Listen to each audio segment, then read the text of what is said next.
Hello, lovelies. Greetings, fellow Wakandans and unicorns. DJMK here, and welcome to the video. Well, I did say on Twitter that I was going to look completely different, but I bet you're not expecting this situation going on. But yeah, my braids were taken off today, so no longer have the purple braids. I miss them already, but they're switching out to blue. They are switching out to blue, so look forward to that. So, yeah, I mean, I don't need sound right now, so... Anyway, how's everybody doing today? I just got back from Maryland, from Wicomicon, which is the emergency convention that happened in place of what was supposed to be Universal FanCon. And there has been a lot of stories about Universal FanCon and many other things. But before I begin with that, let's start with the good stuff. So a huge shout out to Allison Robicelli, who did an awesome thread of all the vendors that came out for this event. They were supposed to come out for Universal FanCon, but then they were able to come in for Wicomicon instead, which is pretty cool. So she does an entire thread on them on Twitter, which is really awesome. And my left hand appeared in one of the shots for Advent Comics, which is pretty cool. Shout out to them. And she said it's a damn good looking hand. Oh, thanks, Allison. But she seriously, she does awesome writing too. So please go ahead and check her out. She has some good stuff. Another shout out to Shades of Limelight, who has come up with a really brilliant idea: breakfast in movies. I've done this before at home, but apparently in some theaters, especially some like dine-in movie theaters, you can actually go and eat breakfast and enjoy movies, which is an awesome idea. I should watch Infinity War that way. I know, I haven't watched it yet, so no spoilers. But also shout out to Doppler Effect 93 for practically proving my theory that, yes, I knew it. There was way too much to fit into Part 2 Infinity War to be just one film. It had to be a two-parter. And also, that's what Disney gets for revealing its timeline, the entire timeline last year. Because they said Infinity War Part 1 and Part 2. Part 1, 2018. Part 2, 2019. And they try to do this fancy stuff where they're trying to take off the title of Infinity War Part 2 by saying Untitled Avengers Movie 2019. We all know. We all knew it was. We all knew it was Infinity War Part 2. Like there was no way that could be. But because the first movie is basically an adaptation of Infinity Gauntlet, and the real Infinity War would take place in Part 2. Lankara would be proud, but. But yeah, I knew there was not enough material. There was way too much material for it to fit into one film. Like, there had to be a Part 2. That's for sure. But there were a lot of things that we kind of wished that the film would happen. So, but of course, I haven't seen it yet, so no spoilers. Other people. Ed Williams from... Ed Williams. It was really awesome to meet him. He is such a great person in person, as well as his comics. He is the founder of, excuse me, all of the comic companies that are founded in Baltimore. They have ArcLight. He's the founder of He's one of the co-founders of ArcLight. Really nice guy. I really hope I get to meet him again in a con. So, Ed, if you happen to be watching this, thank you so much. That was a really awesome time. Hope I get to see you again soon. You're such a nice guy. So, hope I get to see you again. Another person, huge shout out to Kata Kane. She did this really amazing Cardcaptor Sakura art book, but I wasn't able to buy it. And I said, I hope that the person who buys that fan book is worthy enough to wield the Cloud cards. And funnily enough, she responded, it did. He had a Cloud Key /1 necklace, so it was definitely in good hands for sure. And I'm watching the Clear Card episode 2 after the stream, so I'm excited. But I watched episode 1 while I was working out in the gym, and I enjoyed it. Like, I admit, it was a bit of a shock, considering that the manga Master of the Cloud, for those who have watched, or read, Card Captor Sakura, or for some people it's known as Card Captors, and have read the manga, they kind of implied that, like, with Master of the Cloud, that's pretty much it. Like, anything else that could pop up, that is her destiny. The main threat is over, everything's done. Sakura has unlimited potential in terms of her powers, and it's how she decides to use them, it's all up to her at this point. There's no outside forces pushing her to change. But then the Clear Card Saga kinda messes around with that. But, yeah, yeah, that's... So, but on the other hand, though, it does give an excuse to get, like, Maya Sakamoto back, voice acting as Sakura Kinomoto, or Kinomoto Sakura, whatever way you guys want to spin it. But anyway, it's really nice to have Maya Sakamoto back as Sakura. It's great to have that. We finally get like a Card Sakura in the more recent animation style, and it looks gorgeous at that. I'm just nervous about how the story's going to be handled, but from what I've seen with the GIFs and stuff, and what people have been talking about a little bit on Tumblr about the series, it looks good. It looks really good. So, yeah, gonna watch it this weekend. And that was a really long shout out. Wow. But yeah, Kata Kane, she does this really awesome series called Alter Girl. Definitely check that out. And also, Sailor J. I passed you several times, and you really blended in with the setting until I saw you were on a panel. And I was like, how have I missed you? I watched several YouTube videos of you, but I guess it's because I'm so used to you being in makeup. That's how I kind of missed you entirely. So, Sailor J, huge shout out to you. And shout out to my cousin, Friedel. Hi, Friedel. Hope you enjoy this stream. This is my adventure in Maryland, my very first Maryland con. Yeah, I bought this R2-D2 resin figure and a free comic from Third Eye Comics, which is in Annapolis, Maryland. Apparently they're coming to Silver Spring as well. So huge shout out to Third Eye Comics, and just loads of other vendors. There's just so many. And also, final one is, who stood out really significantly to me too, is Follow the Kaiser. There is a channel called Follow the Kaiser, aka Brian Kaiser Tillman. He is an artist, and he has a YouTube channel as well. And he deals mainly with a lot of traditional mediums. But he has the best business card I have ever seen. Like, it sticks out. Just the best one I have ever seen. So, yeah.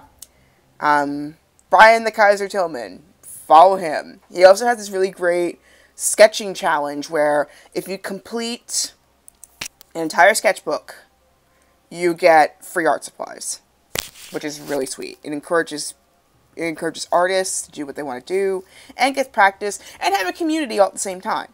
So that's pretty cool. So check all those people out. Obviously, there's more people that my YouTube video is going to cover. I have a vlog that I've put up footage about. I have footage about that I'm going to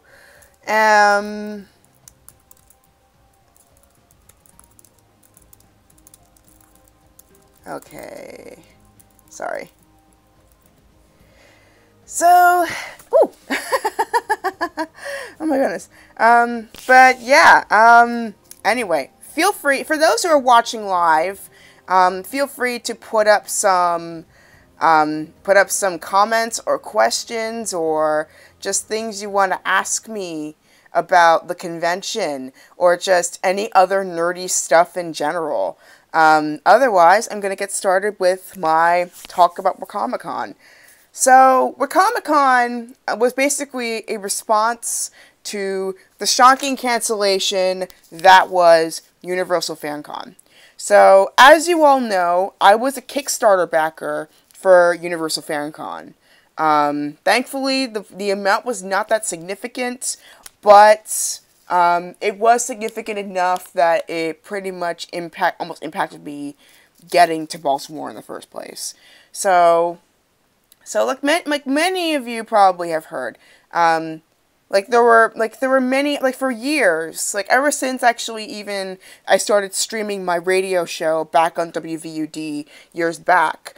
There's been increasing talks about the frustration about how women of color, or just women in general, people of color, the LGBT plus community, the disabled community, many communities have been marginalized by the nerd community, especially in the con scene.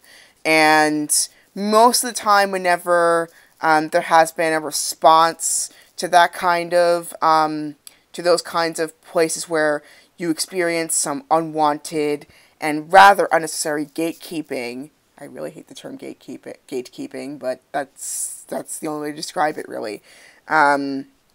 It's most often, in a lot of these big conventions, it's like just a one-day thing, just a 1 hour panel, and then done.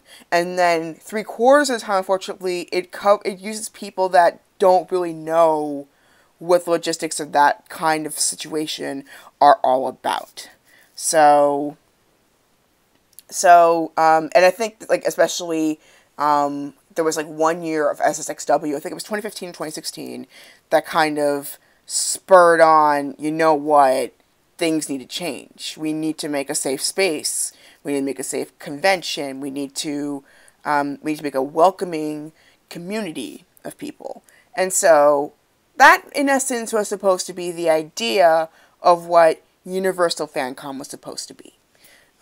So Universal FanCon was planned back in 2016. They announced it around the beginning of the year, and, end of 2015, beginning of 2016. That's when, sorry, not 2016, 2017. 2016 was when they started, 2015, 2016 was when they were kind of started blending around the idea. 2017 is when they actually started putting it into action.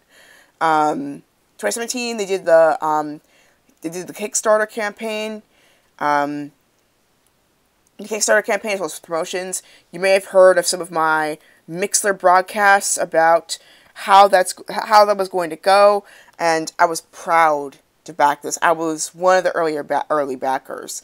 I didn't donate a huge amount. I donated up to the fan bracket, which is basically enough to get me a 3-day pass to the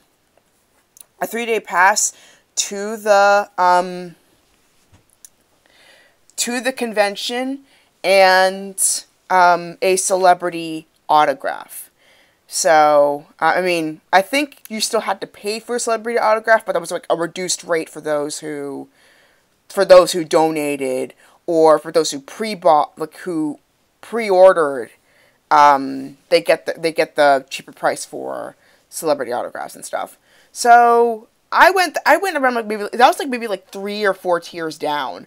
So I got that, and I was proud because I was excited that finally there's going to be a 3-day convention that covered the things that needed to be said, and there's going to be a place where I was going to feel welcome. That I was finally going to get that large con experience without the fear of the stereotypical large con baggage to go with it. I've never been harassed at a convention, and I've never been harassed as a person, but I have been harassed more so when I get outside of the con situation, or specifically, I don't seem to be considered the average target. I don't really, I kind of get more criticized or looked upon with a strange look whenever I show that I'm interested in things like video games and movies and comics. Among my friend groups, of course, it's pretty easy because we kind of get that kind of marginalization that could happen, if not for your personal identity, then the fact that you are a nerd or a geek. Which, thankfully, today, it's no longer the case. Nowadays, being a geek and a nerd is actually really cool. And it's kind of amazing how fast that happened, that now it's becoming more acceptable to become a geek or a nerd. But nowadays, it's still more so who qualifies. That's what we're still kind of fighting against. I mean, this is like maybe like 20, 30, let's just say maybe the length of Star Trek. Let's say 50 years. 50 years worth of stuff we are trying to unpack. It's less baggage to unpack, but it's still a lot to unpack. So Universal Fan Con is basically that catalyst of working towards a solution, especially for American nerds. And it's going to be setting the precedent for American nerd history, if not international nerd history. And I was excited. But as many of you know, as I've mentioned in past YouTube live streams, as I've mentioned in Twitter as well, as it got closer and closer, I heard it was happening at the Baltimore Convention Center. Great. That was the one thing I was looking forward to, was to go to the Baltimore Convention Center, because Otakon moved to National Harbor, and then I found out through this convention that they moved again to the DC Convention Center. They're getting huge, y'all. And has some interesting stories as well as to how big it got. But anyway, and then all these guests were getting announced. LeVar Burton might show up. Phil Lamar was planning to go. Phil Lamar and Billy D. Williams, the closer to when the convention was happening. Billy D. Williams, Lando Calrissian of the original Star Wars trilogy was coming, as well as the Magicians and the Killjoys and many other showcasts. But the biggest things for me were Phil Lamar, Billy D. Williams, and then Steve Bloom and Roxanne Gay. As it got closer to the convention date, they announced they were coming. Or at least, that was the announcement they were coming. And I kind of got nervous a little bit halfway through, because I was thinking, how are they going to cover it all? Because that seems like a lot. So, because the Kickstarter they had, they were starting off at 25K, but they made more than double of that, 54,000, a little over 54,000, or was it 58? I'll put like a corrections in the description. I'm gonna edit this video as well, so it'll give all the accuracies. But they made, but let's say like right now 54K. That's more than double what they originally set out to get. All because people believed in that cause. And that all vanished. To this day, we don't know where that money went. And then, Friday, last week, Universal Fan Con, I mean, some cracks were showing up even before this was going on, but it really started to show on Friday.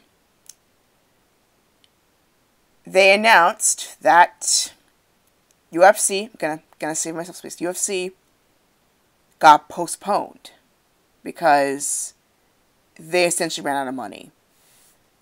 And, I mean, I also, looking back on it, with a lot of the tweets that were kind of passing on, it seemed like they were kind of they were really depending on sales to make back their revenue. And with the amount that they had, the amount that they needed, it was not going to be made fast enough, let's face it. They're selling tickets for $76.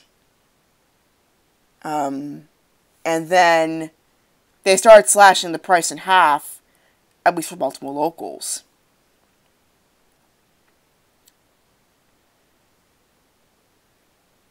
That already should have put out some red flags. Like, they were focusing so much on the tickets.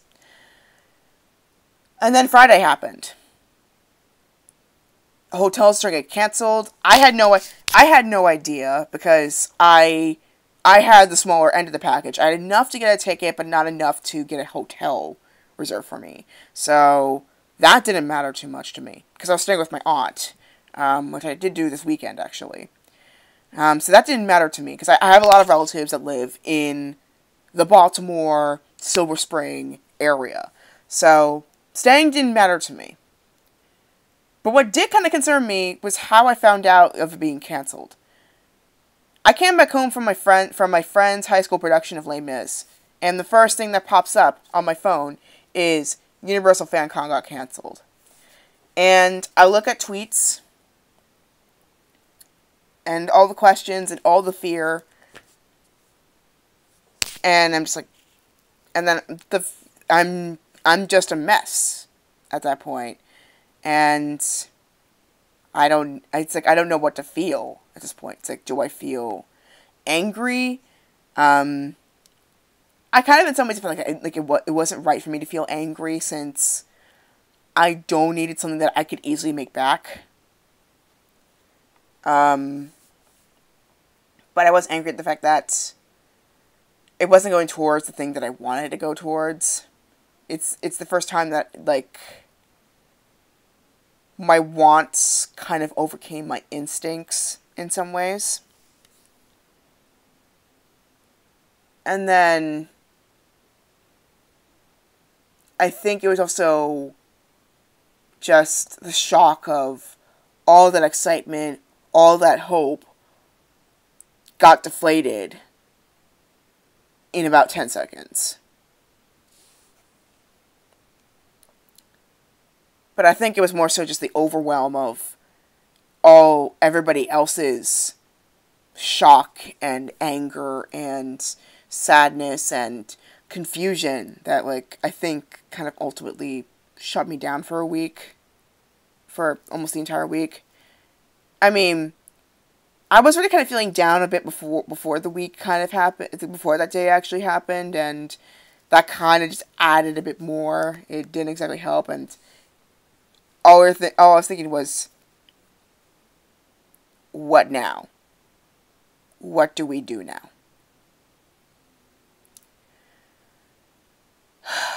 Whew. I mean, I was going to go down to Baltimore regardless of what was going to happen this weekend. I almost coordinated, actually, people to cosplay at the Baltimore Aquarium. That would have been fun.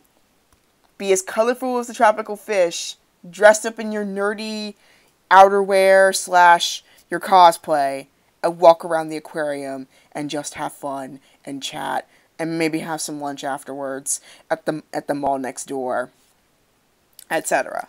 So I almost planned that, but then Nerds of Color and Black Heroes Matter took it one step further and created an entire event, which is Wicomicon.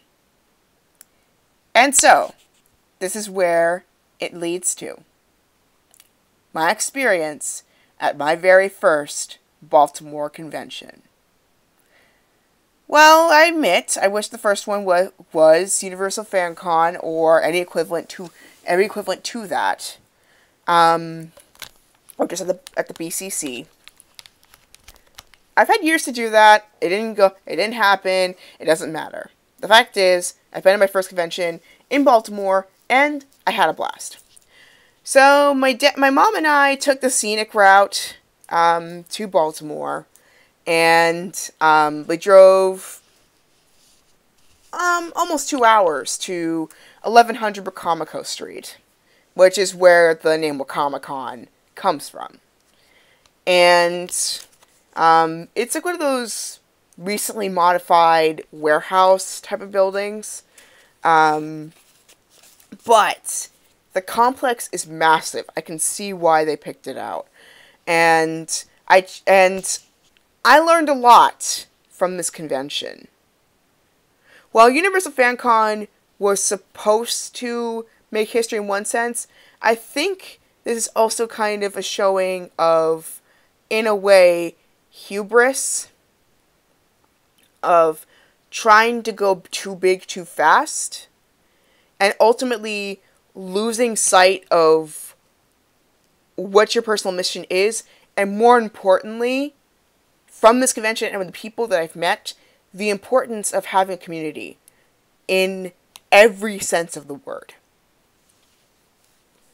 So, when I arrived in this convention, it's obvious in some ways they only had a week to prepare. We had to use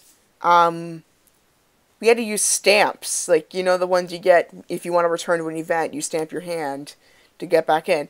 We had to use stamps instead of wristbands. There were no bags for our swag. The arrangement of how things went around was pretty small, compared to a small con that you would start off with.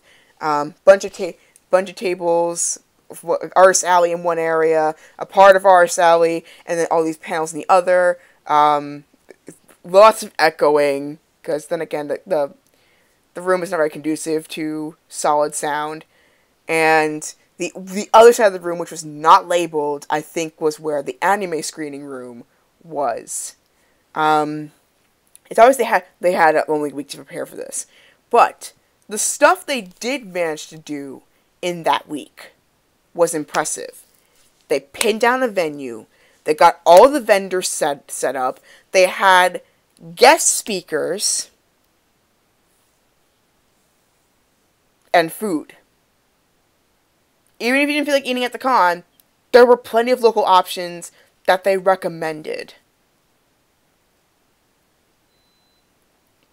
They did all of that in just a week. I've planned events with a shorter time crunch than that. And we're lucky that it even comes out as good as that. But the fact that it happened just amazes me. It shows that people do care about the stuff. And more importantly, when we nerds set our mind to something, we will go to the ends of the earth to succeed. We will go the distant mile to succeed in that thing. When we say it, we mean it. Nerds stick together. And I think this kind of shows that East Coasters in particular, we stick together. Because, let's face it, for those who live on the East Coast, especially around Delaware, South Jersey, and some parts of Maryland, how many times have we had to drive all the way up to Philly, maybe all the way up to Secaucus, or New York, or down all the way down to DC, just to get this kind of con experience? When it could be easy to get it right next door in Baltimore, or even in Delaware. I know Delaware, we're pretty fresh at this. The only cons that I pretty much know of that happen every year, around this area at least, is the Geekdom Con, which I went one year, Galactic Con, which I still have yet to go, Versus Con, which just started like a year or two ago. So this cosplay con that happens, a cosplay convention that happens the day before, and Cecil Con. That's 5. New York, Pennsylvania, some parts of, like, Baltimore, obviously, I think it has a pretty strong scene with, like, BronyCon and stuff. And, of course, DC, they can get dozens of cons a year, if not hundreds. But especially New York, and, of course, all the good stuff happens in the West Coast. A lot of the good stuff happens in the West Coast. We have to travel far to get this kind of experience. I mean, granted, I still had to travel an hour and a half, but the fact that I don't have to do that, to do that extreme traveling, is refreshing to me.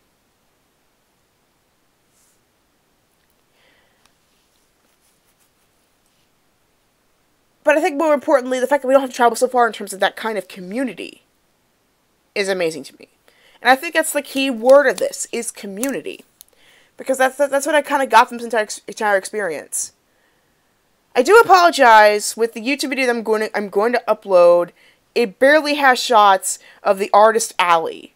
But I think it's kind of partially because I kind of got affected by this one thing that happened at Anime USA, where, I mean, it's back in like 2012, but it still kind of affects me from filming anything in a convention to this day, even though I'm slowly starting to break out of that. I'm now kind of, in some ways, press, so I have more flexibility, but that fear kind of still remains. We were, a good number of us, we were watching a cosplayer do a really amazing Michael Jackson cosplay at that, and he did this dance too, and a couple of my fellow congoers and we were recording a little bit, and most others were watching, and it was a lot of fun. And it was like in the middle of the artist alley, and there were no signs or anything indicating that we couldn't film. And then this one volunteer starts walking in front of people's footage and saying no recording in the area. And then I think it also seems to be like, and also a couple of other cons I've been to, that year of Anime USA in particular was pretty different. They're pretty different. That time they had no signs for that at all whatsoever. It didn't matter. But then I think maybe like not too long after that, or like a number of cons I've been to after that, and it was mostly DC cons at that. I don't know if it's like a pattern or something, but most of DC cons at that, they started putting like no photography or no filming in a lot of these places. And these are not niche cons either. They're regular anime and manga and video game cons. But yeah, like for that year of Anime USA in particular, I think it kind of affected me how I film, ever since I never film at artist alleys, even though at this con it was perfectly okay. They were, if anything, it felt like this giant family that I could interact with. Even though most of the people that I mentioned in the beginning of the video, I met them only through Twitter. I've only met them through online communication, through hypotheticals, and I mean, honestly, even though it's my first time going to a Baltimore convention, I felt right at home. People were so nice to me. And I learned a lot more about being myself than I did at any other convention that I've been to in my life.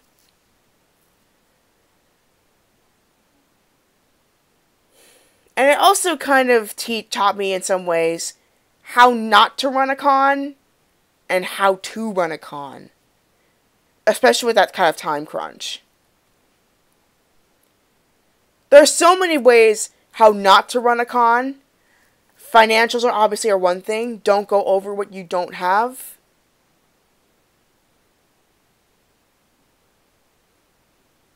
Renting out the entirety of the Baltimore Convention Center apparently is $40,000. That takes out almost everything that they had. If they just chopped the BCC in half, or just like ran out just half of it, or even didn't bother with the BCC altogether, just went somewhere else, they would have had way more funds to play with. But I think they got so caught up in trying to replicate the equivalent of like E3 or or Comic-Con, that they forgot the very thing they were trying to aim for, which was a community.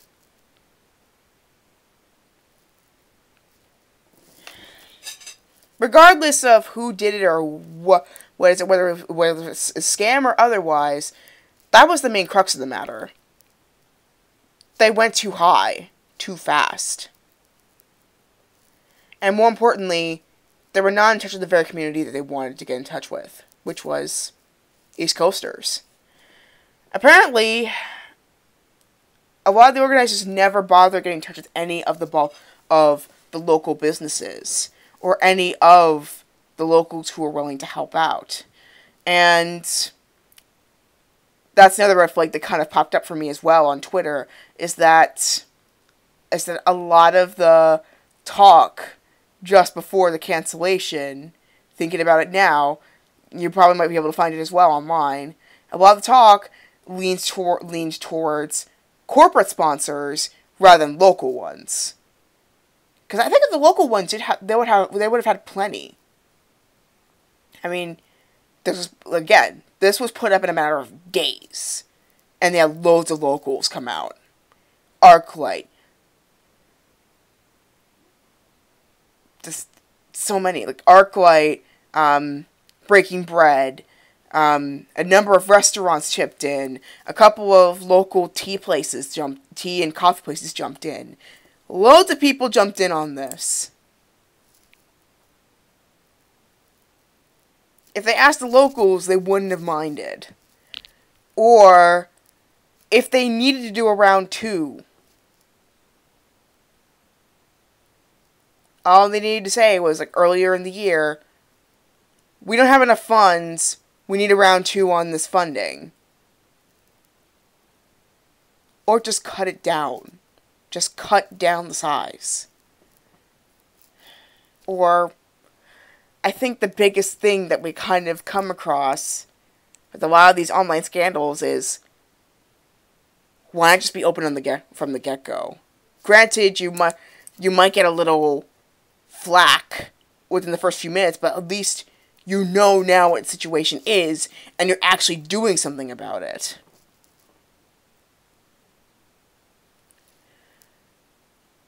These stuff I got from mostly Third Eye Comic staffers.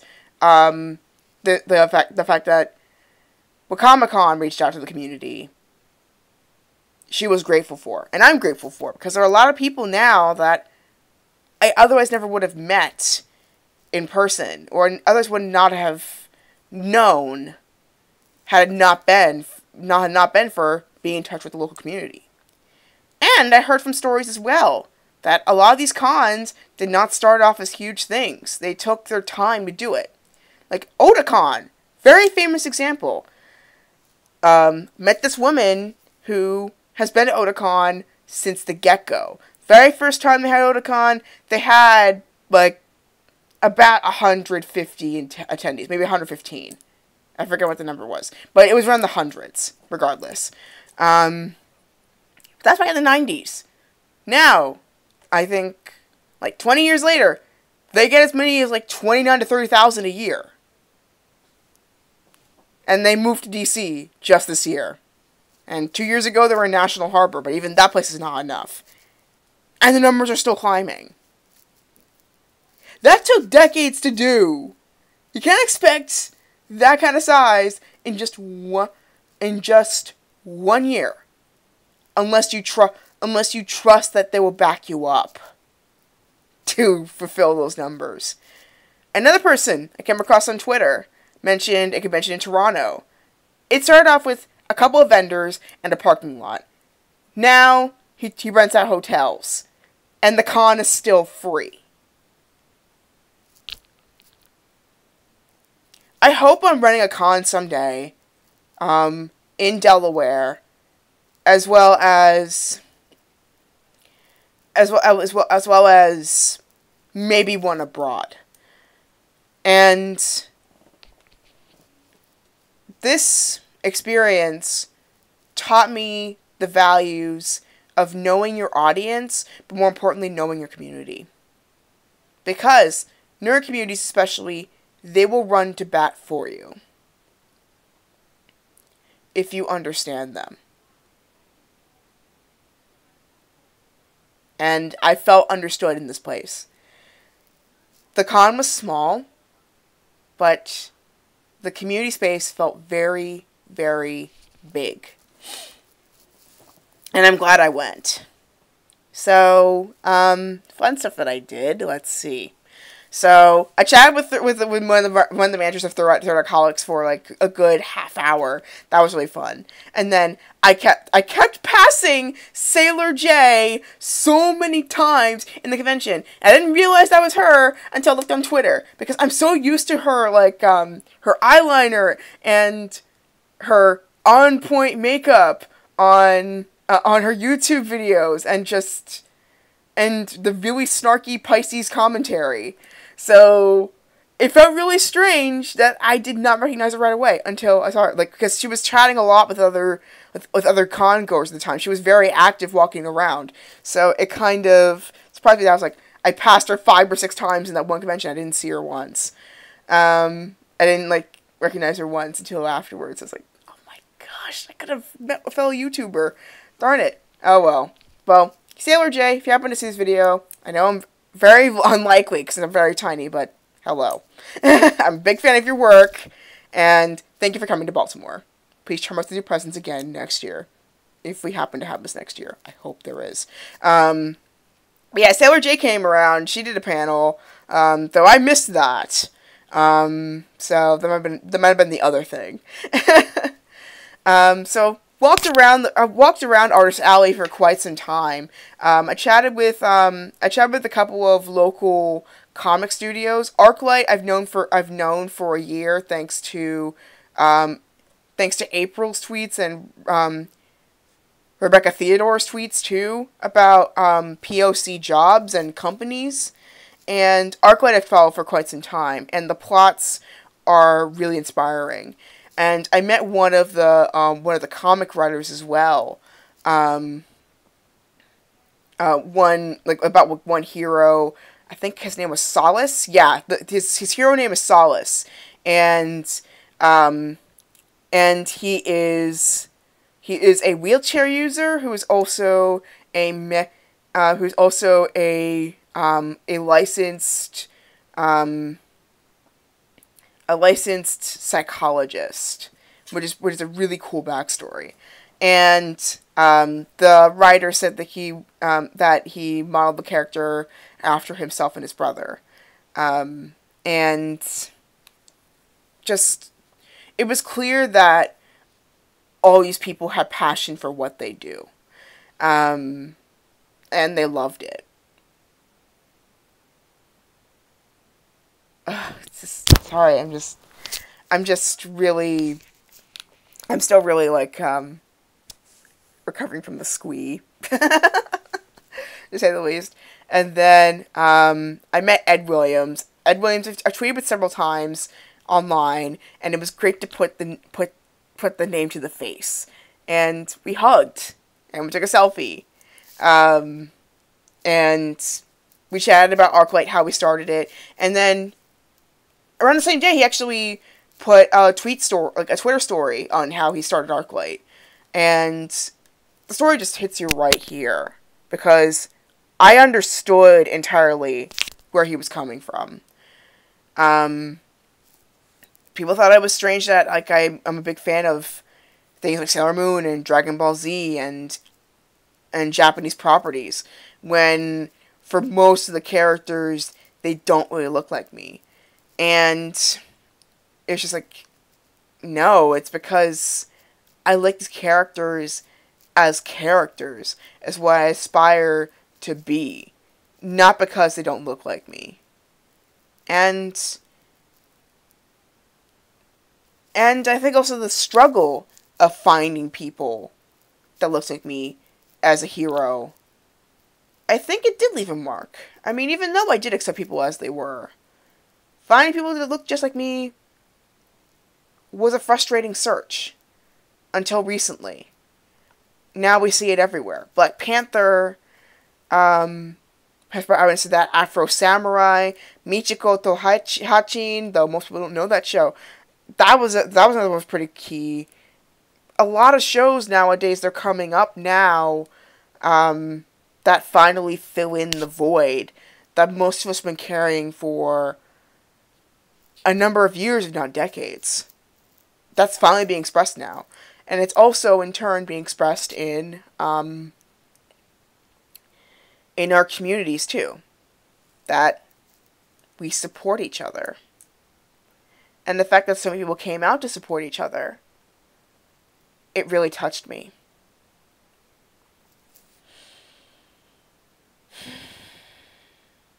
Honestly, I wish it would happen for 2 days, but we got what we got, so I'm happy with that. Of course, we cannot go without acknowledging the heroes of the hour, which is Black Heroes Matter and Nerds of Color. Thank you so much for organizing Wicomicon the way it is. Because, honestly, I don't think I would be this happy today right now. I don't think I'd be this proud of us right now without that convention. I hope you seriously consider doing this again next year. That thing I said on Twitter, that's no joke. I am serious. If you guys need any help, any helping hand at all, I will be there.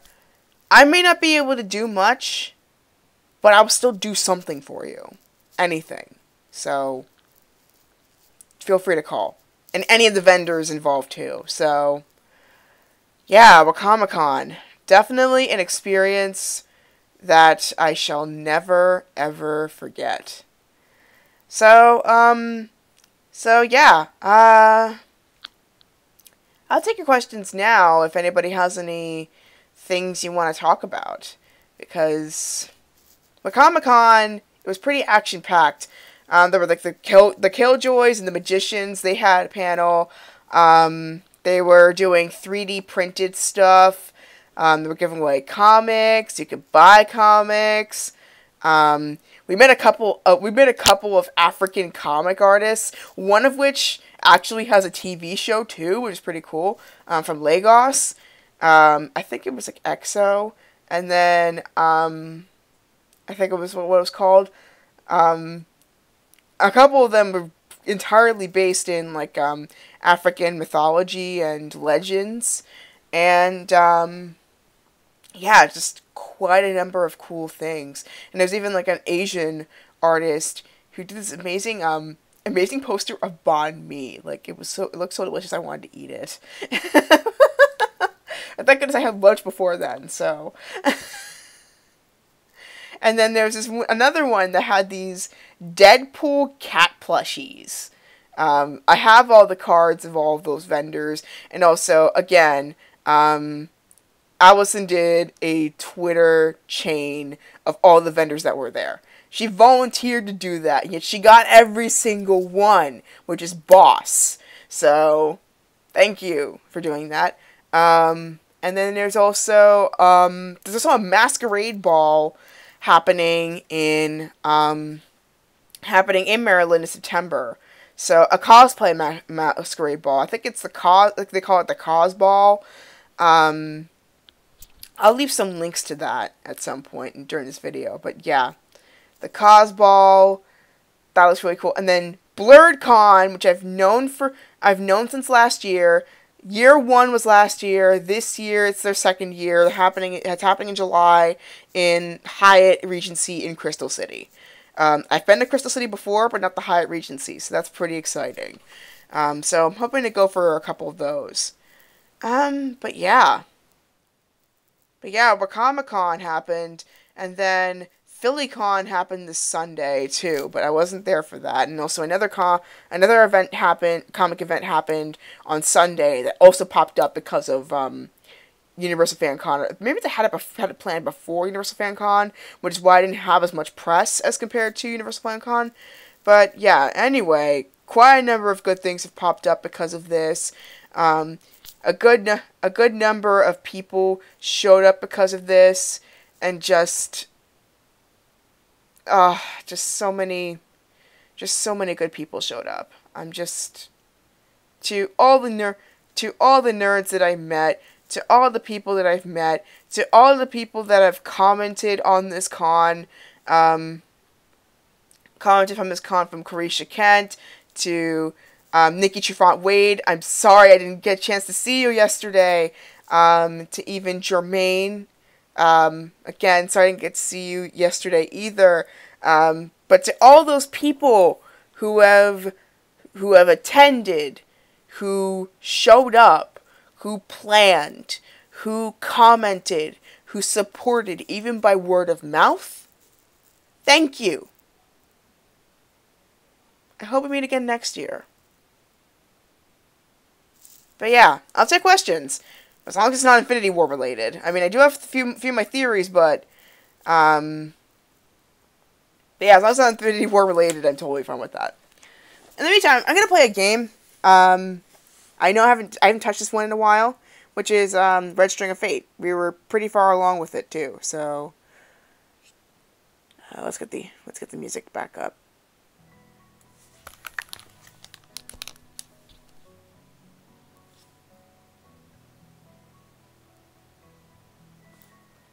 But yeah, if you happen to have any questions, please feel free to pull it up now. Gonna have chat on the side.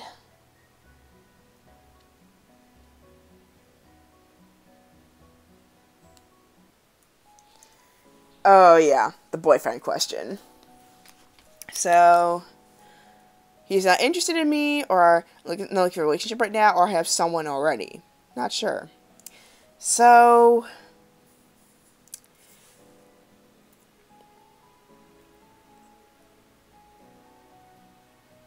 yeah, if you have any questions, feel free to post them on chat or in comments. Meanwhile, I'm going to be playing Red String of Fate, so it was pretty casual, so, I think especially considering that in the last episode, I think I'm not going to make this an official part, it's just going to be for fun, but I think considering that she's been really hesitant, especially after what she went through earlier in the episode, I'm thinking, not leave a relationship right now. Bull's face rolling her eyes. So you don't find love, love finds you. Don't pass up this perfect opportunity. Well, interesting you say that. We're just friends. Do you want to be more than that? Natalie? She gives an amused, impertinent giggle at my gasp. My cheeks burning, I try to disentangle my arm from her grasp. I have to go to work. I'll catch you later. I thought you were already at work, Valerie.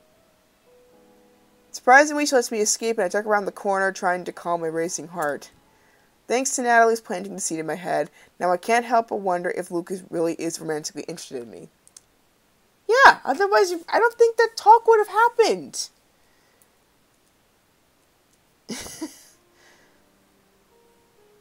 So, for those who just jumped into Red String of Fate, oh, hi Origo Games. I'm so happy you had a great time. Thank you so much for showing up. That guy with the cookies and the golden shoes. Hey, man. Thanks for showing up to my channel. Oh my gosh. Yeah, I had a fun time. I didn't get a chance to stop by your table that much. I apologize. But that game you had set out, that looks really interesting. What was it called? I'm curious. That looks really fun. So yeah, Origo Games was one of the vendors from Wicomicon, which is pretty cool, and I'm surprised they found the channel, so thank you so much for stopping by. So, for those who did not watch my previous episodes of Red String of Fate, essentially, there's this girl who has the ability to see red strings of fate everywhere. It's like a very common anime, but also a very big Asian legend as well. That red strings of fate are basically like things that, like the strings that kind of attach you to your soulmate or the person you're romantically supposed to be with, for the rest of your life. And she could see everybody else's strings but her own. So, she happens to come across one of her old high school friends who has tragically lost his soulmate, though he doesn't know that. because his string is broken. Broken strings only appear either when a dramatic break has happened or the other partner dies through the course of the time. And then a thinned out string means that the soulmate they have is very, very far away. So they have to travel to get there. But she can't see her own string. So she thinks if she flies to where the origin of the myth came from, she would be able to find her soulmate there, since it's so thin, or practically almost invisible.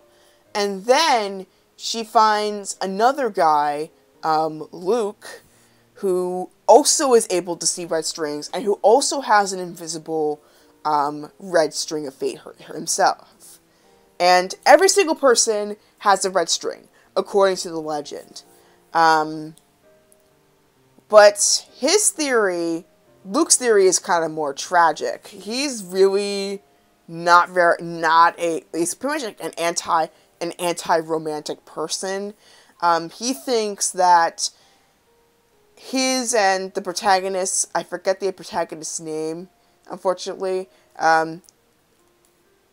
that their fates are to, like, in exchange for being able to see their strings, they lose opportunities to have their own soulmates, that they won't be able to find their own, or they won't get ahead. They basically are like it's basically like a great equalizer. Like, their friends can't see strings, so they can't see their own, but they can see everybody else's. But this girl's theory is that they either have traveled to Asia, where the story originated, or they have to travel really, really far to get to their own soulmate, to figure out where theirs is. Though my theory, I think, is because they can't see their own strings, because they were gifted that, I think now they have their own decision. They can choose anybody that they want. But because they could see everybody else's strings, it's kind of a blessing, because then they can avoid the people that are too attached, but then also kind of a curse, because they know who's attached to whom. But they can choose anybody since they can see everybody else's strings. So my theory is that she's able to choose anybody with this power. They're not bound compared to everybody else. She has the freedom to choose, which can be just as terrifying as being predestined. Yeah, I'm getting pretty in-depth with this, aren't I? Let me just keep reading with this. Surely he isn't right. He knows I'm saving my heart for my soulmate. He knows what my plans to travel the world. There's no way he'd want to be anything more than friends. Though, of course, because this is visual novel land, and there's only 2 potential love interests in this entire game, of course he's gonna be the more romantically inclined to it. I'm starting to sound like Kama from the world God only knows. Because they're not playing with the PSP everywhere. Yet as the memories I shared with Luke race through my mind, I can't help but wonder. And I can't help but wonder when my heart is pounding in an entirely unpleasant manner at the thought of Luke wanting more than a friendship from me. To my chagrin, when Luke's food is ready, I'm the only waitress free to bring him his order. Of course, just my luck. You sure it's not the gods conspiring to put you two together? I find myself trying to avoid Luke's eyes, nervously gripping the plates as I place them gingerly on Luke's table. Here you go. So, her name is Valerie. Never mind. Clear my throat, I turn to make my escape, but Luke's light touch on my arm stops me. I jump at the touch, my breath suddenly catching in my throat, and Luke immediately retracts his hand, apologizing for startling me. Sorry, what is it? Luke stares at me with those dark eyes filled with concern, and I hastily look away. Are you alright, Val? You seem jumpy. I'm fine. Right. Right. There's an awkward pause that I can tell he doesn't believe me, but he doesn't push and merely continues. But yeah, Oracle Games, one vendor you should definitely check out, so wondering when his shift ends and are you free this evening? Is he trying to ask me out? No, no, this can happen. I have a soulmate out there waiting for me somewhere. Panicking, I fumbled for an excuse to turn him down. No, I have a prior engagement after the shift. Yes, I have to do stuff. Great job, Valerie. Stuff. You said the best you could come up with.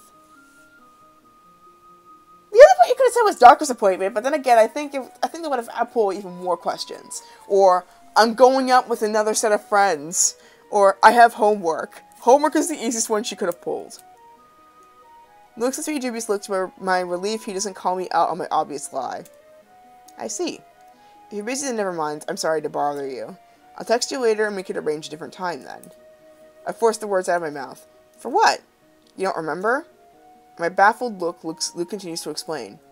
I said last week after the presentation we would celebrate by having lunch together, remember? Clearly the plan fell through because, well, I was being a jerk and we had disagreement. Well, I wouldn't call it being a jerk. I'd say right intention, wrong wording. Because you had the right idea as to why you were trying to warn her, but the way you did it was, yeah, it could be kind of jerkish, I will say that. Yeah, it was pretty jerkish, to be honest, because you were kind of shutting her down. But yeah, at least you admit that, so, points. Luke shrugs, giving me a sheepish smile. Aaron wanted me to come make amends and arrange a date for the three of us to have a celebratory dinner together to make up for the last one. Oh. The rush of relief at the fact that Luke wasn't trying to ask me out on a date is coupled with an inexplicable sort of disappointment that makes my stomach drop to my feet. Hint, hint. Wow, I completely forgot that we made a promise to eat together sometime. How did you forget? You literally had an entire argument about this. Oh, really? So, yeah, like, you know, another thing that I've been thinking of doing is, if not as a vendor for next year's Wicomicon, if they happen to have it again, is probably teaming up with a number of other people and do, like, a visual novel library where people just, like, sit down and play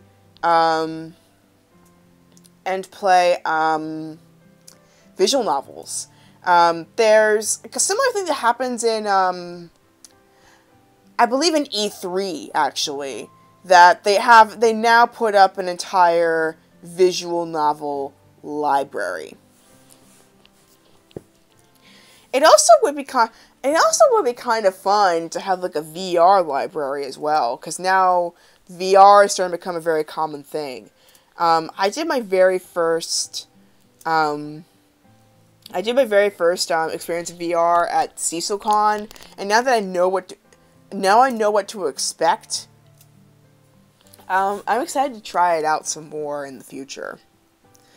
So, does anybody have, like, any recommendations as to what kind of VR set I should get? Especially the fact that, like, it's kind of like my intro for it. I've heard things about the HTC Vive Pro, but that's pretty up there.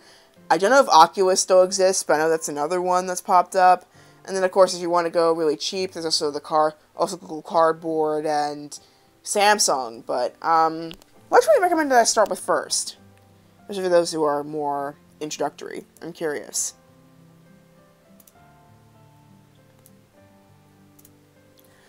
So, do you all have any more questions about Wicomicon, about the fun stuff that was available, to all of to my channel in particular? Because I've for some people I've actually given out cards. So this is kind of partially what I do.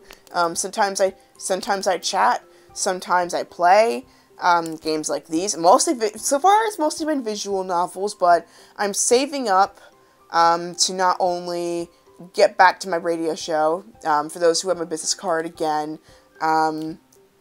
if you happen to scan through my archives, the most recent ones that I've made were back in, like, the beginning of the year, maybe around 2017, were the last few times that I've done recordings.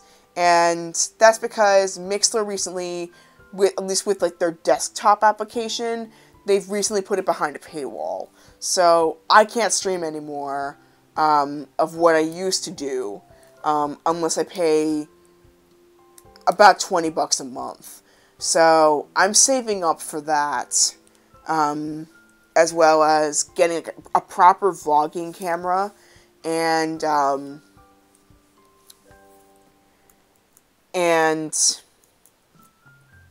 just a number of other things that would make the content more high quality. I mean, it's already pretty good as is, but I know I can make it a lot better.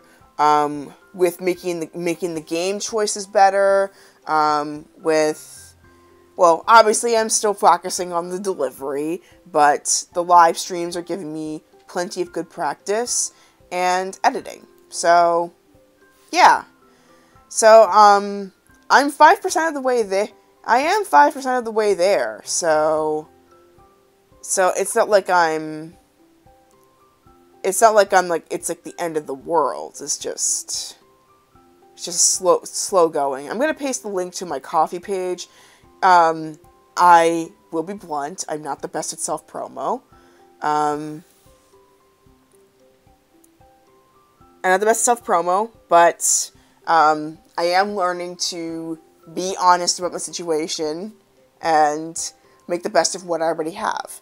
So I know visual novels are pretty much like the equivalent of box office poison to live streaming and visual novels. So I know I shouldn't be doing them too much. I know I shouldn't be doing them too much, especially if you want a channel to grow. But when you're limited with the options that you have available to you, you make with what you've got already. So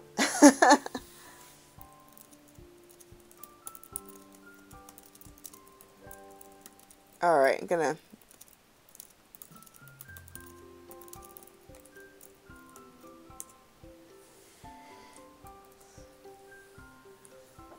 So yeah, here's my Ko-fi page.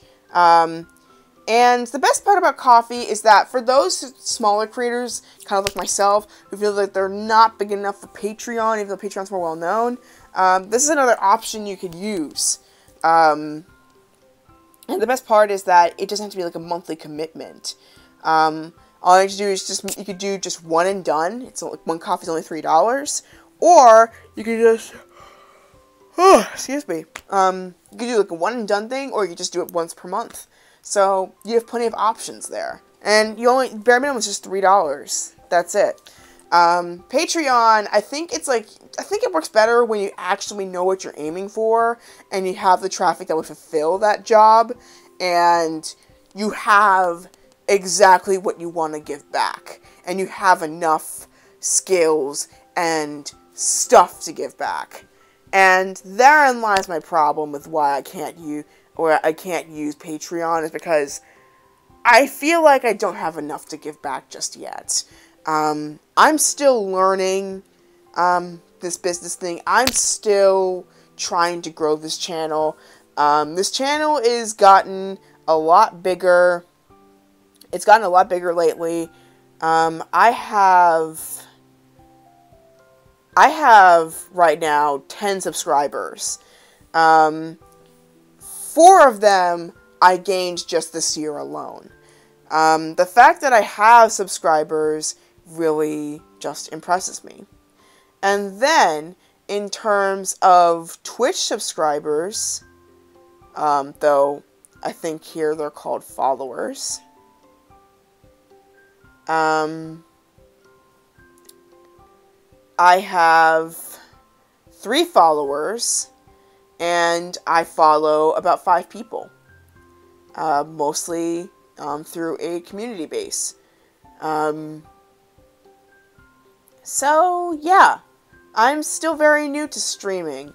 I've had this YouTube channel for a couple years, but I haven't really seriously started streaming until last year, now that I have this new computer, and I'm able to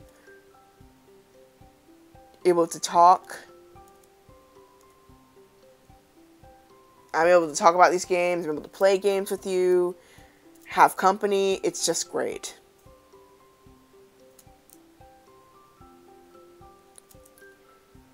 So, yeah, I mean, it would be wonderful if I could make money off of this, but this is 1,000% my hobby. It's my pride and joy. And, and it's just something that makes me, it's just something that just makes me happy to, makes me happy to do. I mean, granted, I would love to make things better. I love to make the filming better. I love to make the quality better. But I don't mind doing it for free. There are many other ways I can make money, honestly. I want this to be a place where you feel comfortable talking, you have fun nerding out with me and laughing, and just all this kind of stuff. So, okay. Okay, so we've got a good amount of time. We've got all the visual novel feels. We've got me talking right now. We got a couple of new viewers on Twitch. Welcome. So throw a topic at me, as long as it's not Infinity War related, because I have not watched it yet. So go ahead, ask me anything.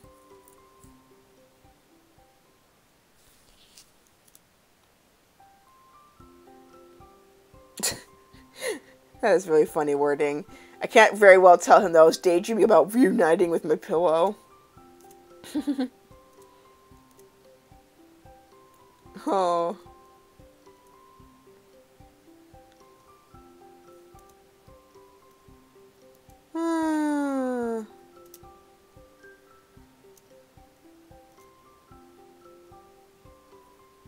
Oh my gosh, it's been days already? My gosh, this is really throwing me off.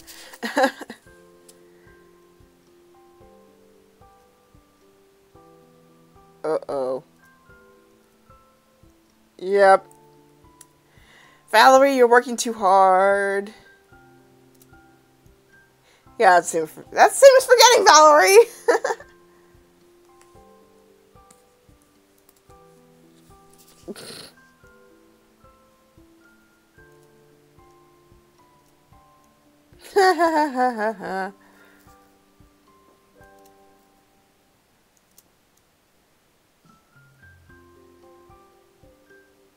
Aw, man.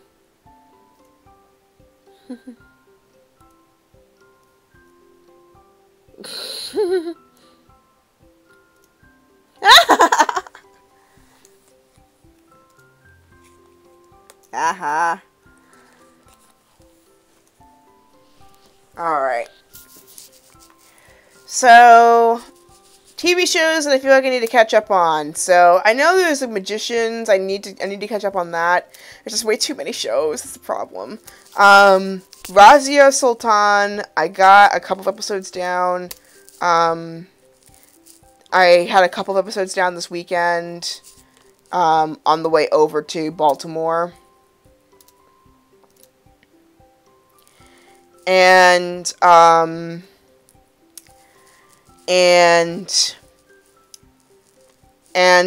this week I'm going to be continuing on with the Cardcaptor Sakura clear card season.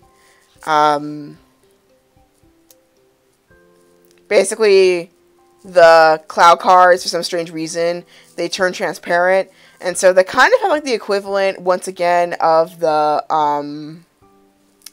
whatchamacallit, of like the capturing arc that we had with the very first iteration. But this time it's kind of like more like a complete transformation of the cards. Rather than like the basic transformation they have with like the Sakura cards, it turns to like a complete change. So like Windy, for example, could transform into like I forgot the word they use. Gale? Yeah, Windy turns into Gale. Like as in Gale Force Winds. Which is really interesting.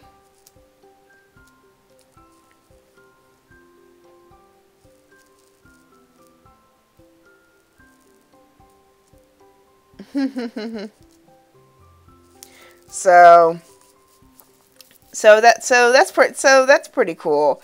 And it looks like it looks like there might be more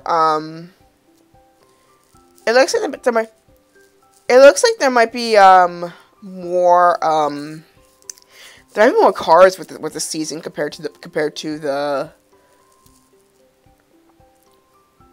like the previous installations, when it's like the plain old, what, like 52 cards, 54. I have to count them, but there were a lot of cards they had to capture.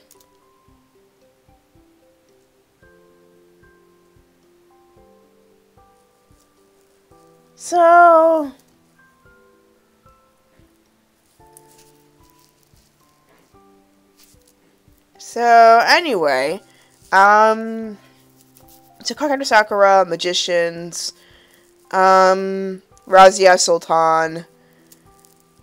Oh yeah, my cousin and I, as well as my sister-in-law, we watched this telenovela, which turns out to be a remake of a remake, called Tierra de... No, not Tierra de... No, it's Tierra de Reyes. That's what it's called. Tierra de Reyes, Land of Kings, or Earth of Kings, and turns out the show is a remake of a remake of the show called Pasión de Galivanes, which what Telemundo did before Tierra de Reyes, and then Pasión de Galivanes is a remake of the original telenovela back in the 1970s in Colombia.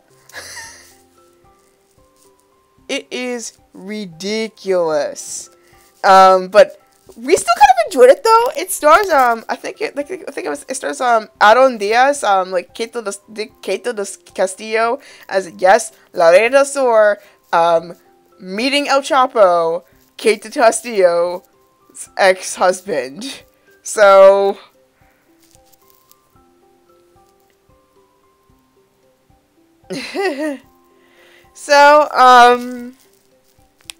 so yeah, I've been watching a telenovela. I love telenovelas. I love telenovelas quite a bit. And I'm unashamed. I have too much fun with them. I admit, that's kind of how I've been helping with my listening comprehension of Spanish. I can actually like understand Spanish when it's spoken to me, but I can't respond. So telenovelas are kind of how I keep my Spanish skills sharp in terms of listening. But the speaking part, I admit, is still pretty awkward. So yeah, I'm hoping to change that this year, where I finally am able to communicate in the target language that I have, rather than just leaving it to translation.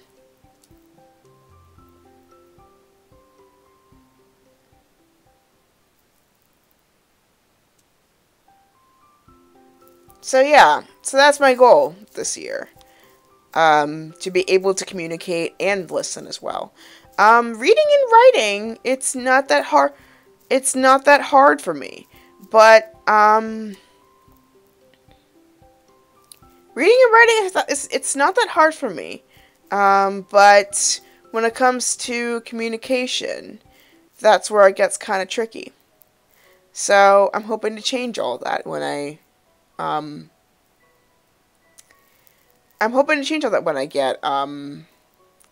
get more used to the language. But yeah,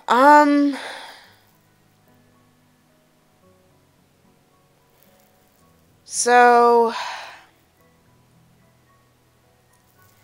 anybody else have any more questions for me, comments, discussions? I know it's pretty rough, but I'm still learning about live streaming gradually. I think I'm slowly getting better, but it's obvious that it's still pretty new for me. So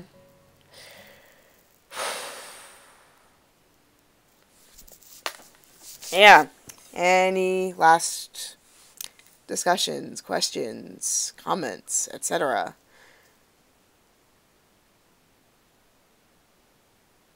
Well, que sera, sera. What will be, will be. Well, thank you very much for watching this stream if you happen to catch it. Thank you to my cousin, to Origo Games for stopping by. That was a wonderful surprise for me. To Doppler Effect 93, my good friend. And everybody else that I've met in Wicomicon and just in general on the internet and in real life.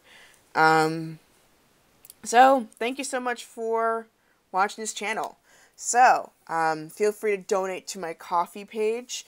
I'll put a link in the description to that. Of course, that is 1000% optional, but it would make things a whole lot easier if you did. But again, it's totally optional. I also have Twitter at DJMK4Life. I update there the most frequently about what's going down on my channel and with life. Chandra says my username for my Discord page, my PlayStation Network ID, Steam, Twitch, and a MOBA that I play on my tablet called Vainglory, which I heard is getting a desktop application soon. Of course, if you happen to be on my YouTube channel, it's called DJMK Off the Air, though a name change may be coming soon for that. I might be changing to my Steam name, actually. And if you want to check out my audio live streams, it's on mixler.com/DJMK on Mixler. I run a show there called Maho Kunoichi and Maximum Chord, which is what the coffee funds will go towards. And, of course, my blog, mahokunoichi.blogspot.com, which will be an update which will cover Sakura Sunday and CecilCon that I went to last week. And, of course, this week weekend with Wicomicon. So, thank you very much for watching this video, and I will see you all in the next video, which is Tea Time Monday, which means more Cinderella Phenomenon. And then Visual Novel Wednesday, which will be, I will do a proper part of Red String of Fate. And then Casual Friday, which will be whatever I find on itch.io, I will play it. Anyway, thank you so much for watching, and I will see you next time. Bye.